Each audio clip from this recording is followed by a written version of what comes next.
Hello guys. तो कैसे हैं आप सब। उम्मीद करती हूँ कि आप सब बहुत बढ़िया होंगे। तो चलिए थर्ड क्वेश्चन के साथ हम हमारी पीवाई की सीरीज़ फिर से स्टार्ट करते हैं गाइस। तो अगर हम बात करते हैं थर्ड क्वेश्चन की, तो थर्ड क्वेश्चन में क्या पूछा गया है गाइस। थर्ड क्वेश्चन है हमारा, which one of the following is not a random sampling method. तो गाइस इसमें हमें बताना है कि रैंडम सैम्पलिंग मेथड कौन सा नहीं है। गाइस इस वर्ड पे ध्यान दीजिए कि इसमें नोट पूछा गया है। तो चलिए बात करते हैं ऑप्शंस की। ऑप्शन में है guys stratified sampling, cluster sampling, systematic sampling and judgmental sampling. तो सबसे पहले हमें गाइस डिफरेंस पता होना चाहिए रैंडम सैम्पलिंग का और नॉन रैंडम सैम्पलिंग मेथड का। तो गाइस आपको पता होना चाहिए कि रैंडम सैम्पलिंग मेथड में कौन कौन से उसके टाइप्स हैं और नॉन रैंडम के अंदर कौन कौन से आते हैं।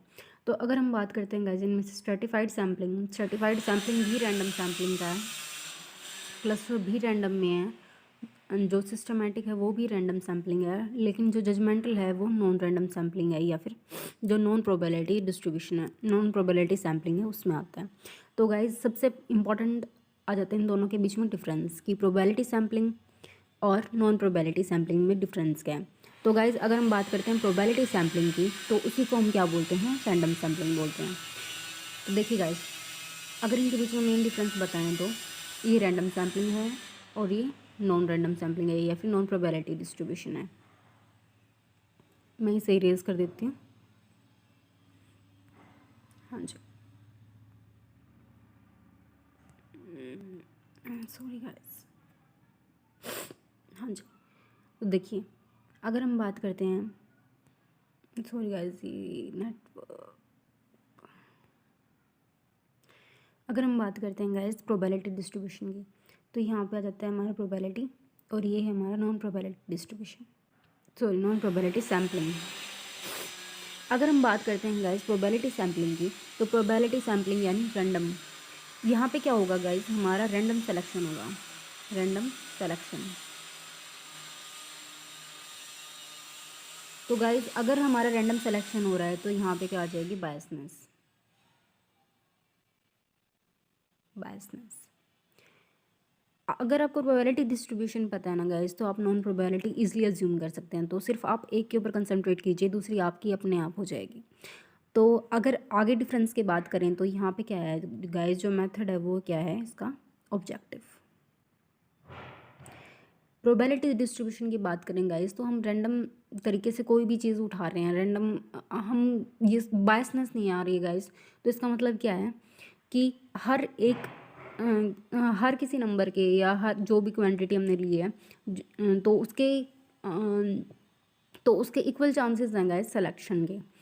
तो there are equal chances of selection, equal chances होंगे यहाँ पे सिलेक्शन के कि हाँ जी सिलेक्शन हो जाएगा। फॉर एग्जांपल कोई बाउल है, बाउल में वाइट बॉल्स भी हैं, रेड बॉल्स भी हैं, डिफरेंट डिफरेंट काइंड की बॉल है। तो इनमें से अगर मैं कोई भी बॉल उठा रही हूँ तो इक्वल चांसेस हैं कि वो रेड बॉल भी हो सकती है और वो ब्लैक बॉल भी हो सकती है, अगर वो इक्वल नंबर में उसमें प्रेजेंट है। तो ये क्या हो जाएगी, हमारी प्रोबेबिलिटी सैम्पलिंग हो जाएगी या फिर रैंडम सैम्पलिंग हो जाएगी। तो चलिए बात करते हैं इनके सब टाइप्स की। अगर हम इनके सब टाइप्स की बात करते हैं गाइज, तो सबसे पहले आ जाता है इसमें simple random sampling. Simple random sampling यानी कि फॉर एग्जांपल कोई भी पॉपुलेशन प्रेजेंट है, तो उनमें से कोई भी मैं एम चूज़ कर लूँ।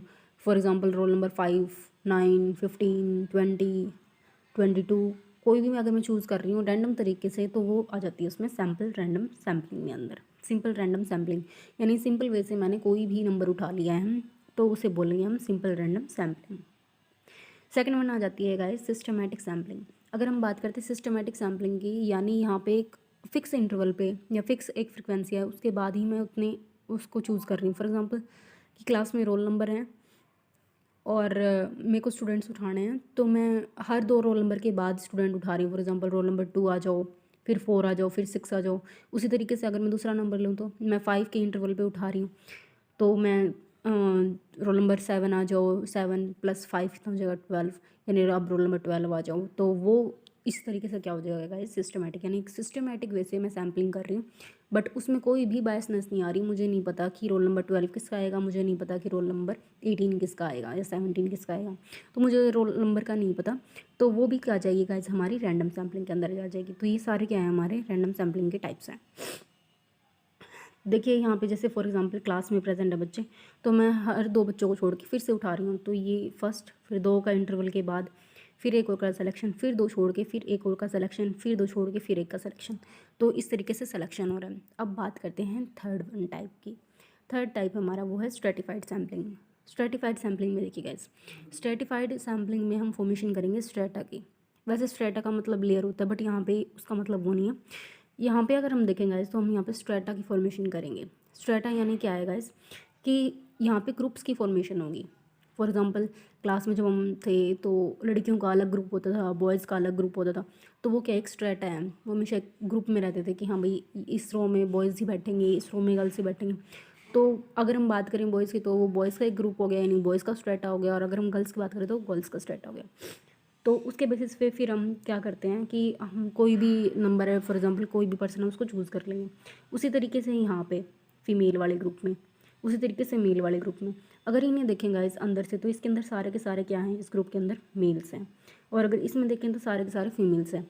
अगर अंदर की बात करें तो सारी फीमेल्स हैं, यानी सारी होमोजीनियस हैं। बट अगर इन दोनों ग्रुप को, यानी इन दोनों ग्रुप को अगर हम कंपेयर करके देखते हैं, तो वो क्या है गाइस हमारा, वो है हमारा हेट्रो ग्रुप। वो हो गई डिफरेंट, क्योंकि एक में मेल है और दूसरे में फीमेल है।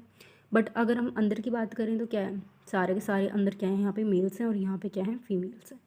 तो ग्रुप विदिन तो हो गया हमारा होमो, और अगर हम बिटवीन की बात करें तो हो जाएगा हेट्रो।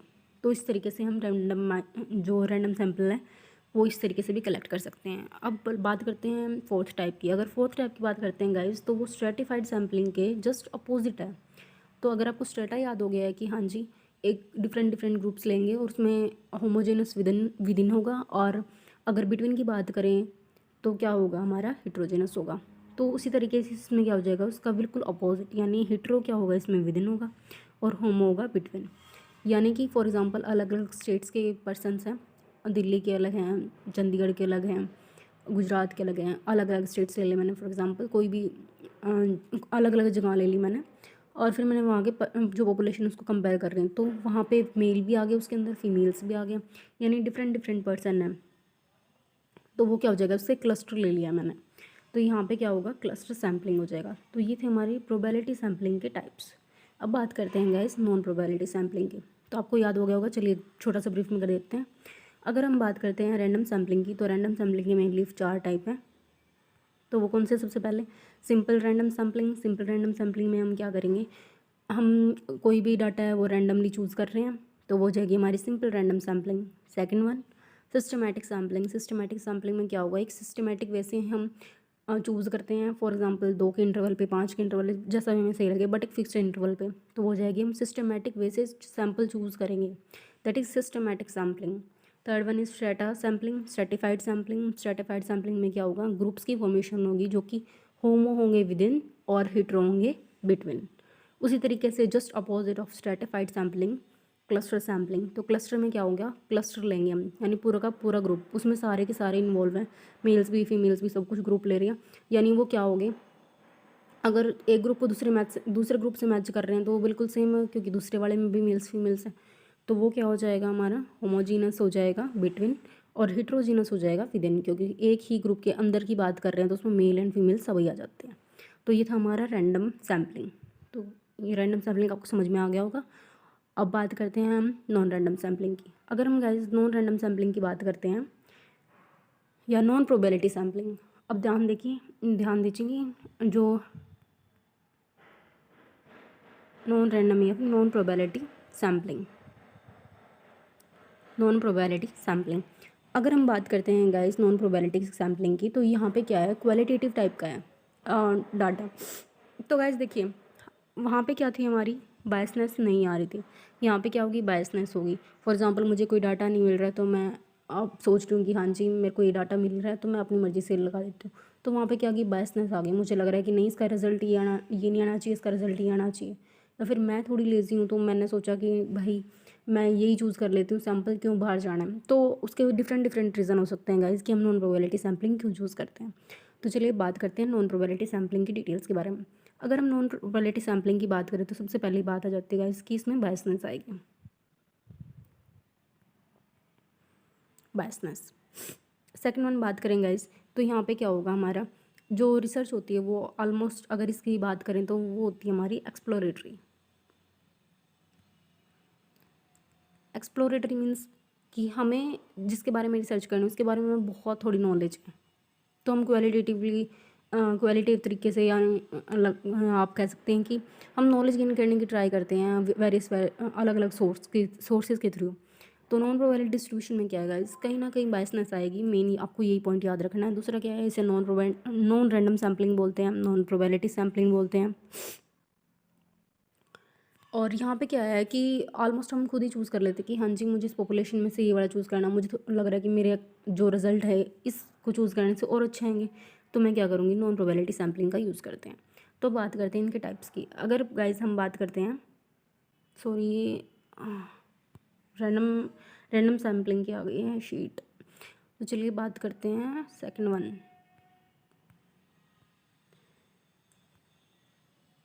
हाँ जी, ये है गाइस नॉन प्रोबेबिलिटी सैम्पलिंग का।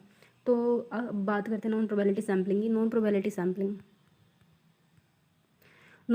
सैम्पलिंग में सबसे पहले आ जाता है गाइस इसका सब टाइप, वो है कन्वीनियंस सैम्पलिंग। अगर बात करते हैं कन्वीनियंस सैम्पलिंग की गाइस, तो कन्वीनियंस यानी कि मुझे जो मेरे लिए कन्वीनियंट लगा मैंने वो चूज़ किया। कन्वीनियंट सैम्पलिंग यानी जो मेरे को ईजी लग रहा है।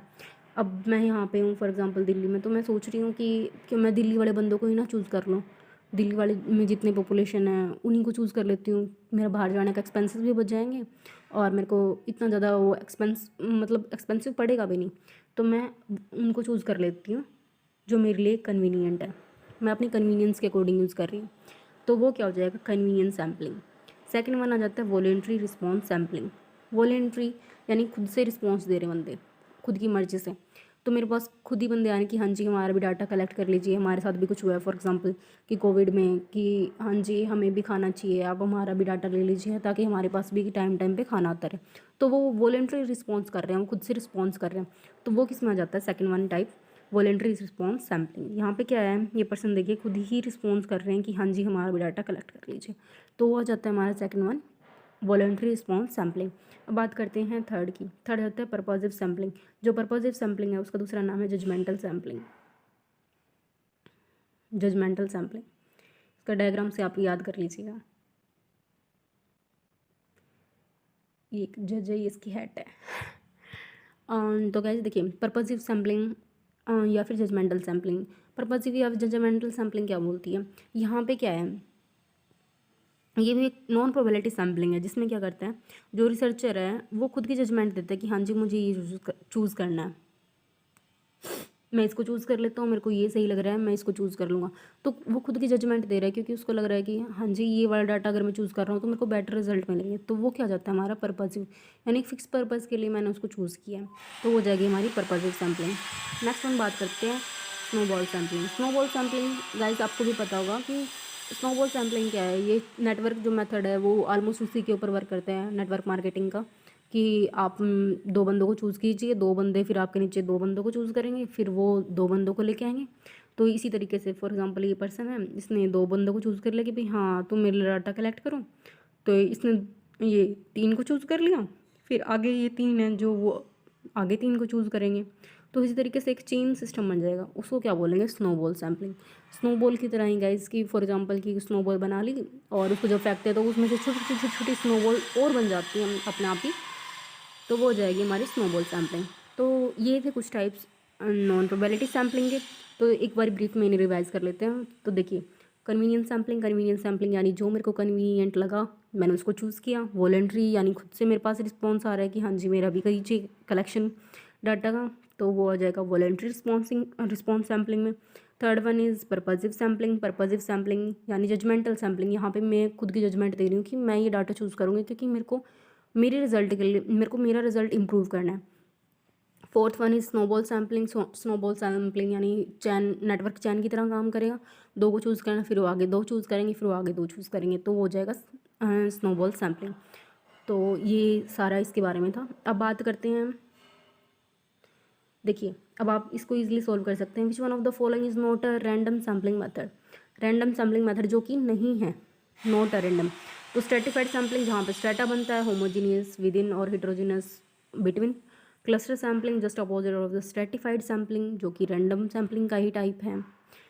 Third one is systematic. Systematic यानी कि एक फिक्स इंटरवल पे 2 बच्चों को छोड़ के फिर से 2 बच्चे ले रही हूँ मैं।